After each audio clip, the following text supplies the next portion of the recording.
wararka ka imaanaya magaalada Boosaaso ee xarunta gobolka Bari ayaa sheegaya in halkaasi lagu xiray laba ka mid ah nabadoonnada gobolka Bari oo shalay ka soo muuqday warbaahinta iyagoo dhaliilayay xukuumadda uu hogaamiyo Siciid Cabdullaahi Dani ee Puntland. labadan nabadoon oo lagu kala magacaabo Diraac Yuusuf Buux iyo Cawad Maxamed Faarax ayaa ka mid ahaa odayaasha ku sugan magaalada Boosaaso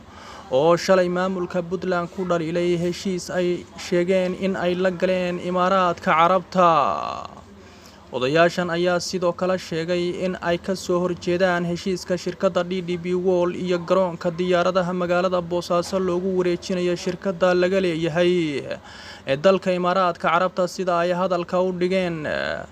saraakiil ka tirsan laamaha amniga gobolka Bari oo diiday in magacooda la xigto ayaa warbaahinta Aloolo TV u xaqiijiyay xariga nabadoonadan waxaana ay sheegeen in hadda loo dhaadhiciyay xabsiga weyn ee magaalada Boosaaso. nabadoonadan ayaa mid ka mid ah xalay gurigiisa laga qabtay halka kan kalena saaka laga qabtay suuqa magaalada Boosaaso sida ay noo xaqiijiyeen saraakiishan aan xiganayno. arrimo siyaasadeed oo iska soo horjeeda ayaa baryihii u dambeeyay ka taagnaa magaalada Boosaaso ee xarunta gobolka Bari